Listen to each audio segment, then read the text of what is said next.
જય શ્રી કૃષ્ણ બધાને। તો બસમાં બેઠીને હવે માણતા હતા અમે સનસેટનો માહોલ। સૂર્ય એકદમ આથમી રહ્યો હતો અને આ મીઠાના અગરમાંથી એકદમ સુંદર લાગી રહ્યો હતો। કાકા ધર્મ અમે બધા ગોઠવાઈ ગયા હતા ને પિક્ચર તો ચાલતું નહોતું, ટીવીમાં કંઈક પ્રોબ્લેમ આવી ગયો હતો। ધર્મભાઈ થોડીક વાર થઈ ત્યાં સૂઈ ગયા હતા અને આખરે અમે ઉતરી ગયા હતા છાયાપુરી સ્ટેશન। વડોદરાની પહેલાં જે છાયાપુરી સ્ટેશન આવે ત્યાંથી અમારી ટ્રેન હતી અને આ છે છાયાપુરીનું આખું સ્ટેશન, જેમાં એસી વેઇટિંગ રૂમ ખચાખચ ભરેલો હતો ગરમીના કારણે।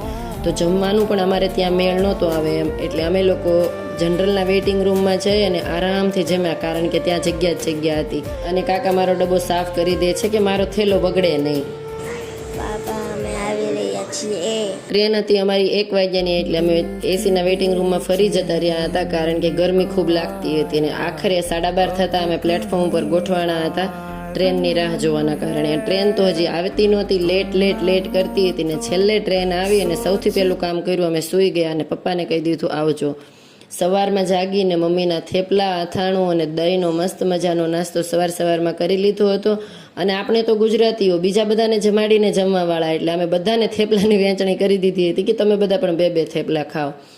અને આસપાસના પાડોશીઓ સારા એવા હતા। દીદીની સાથે બચ્ચા પાર્ટીએ, આ અંકલ હતા એ પણ એક એક્સ આર્મી મેન હતા, તેમની સાથે પણ આ બચ્ચા પાર્ટીએ લૂડો રમી અને સમય પસાર કરી દીધો હતો। ટ્રેન જર્નીમાં સારા માણસો અને આવી રીતે બાળકો હોય તો આખી જર્ની છે એન્જોય કરતાં પસાર થઈ જાય છે।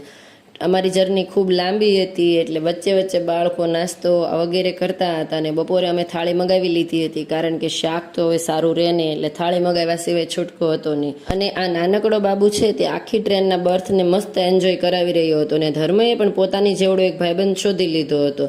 અને શામના ટાઈમમાં મેં 1 કોફી મગાવી હતી। આ બાળકો એટલા તોફાન કરતા હતા, કોફીવાળા ભાઈને કહેતા હતા હજી 1 કોફી આપી દો, અને ભાઈએ સાચુકલી 2 કોફી આપી અને મારી પાસેથી પૈસા લીધા હતા। મેં કીધું 2 કોણ પીશે, પરંતુ અડધી આ બંને ટાબરિયાને આપી દીધી ને પરાયણે પીવરાવી દીધી કે હવે તમે મગાવી છે તો પીવો। મધ્યપ્રદેશનો આવો સરસ માહોલ માણતા હતા અને હવે ઝાંસી આવવાની રાહ જોતા હતા।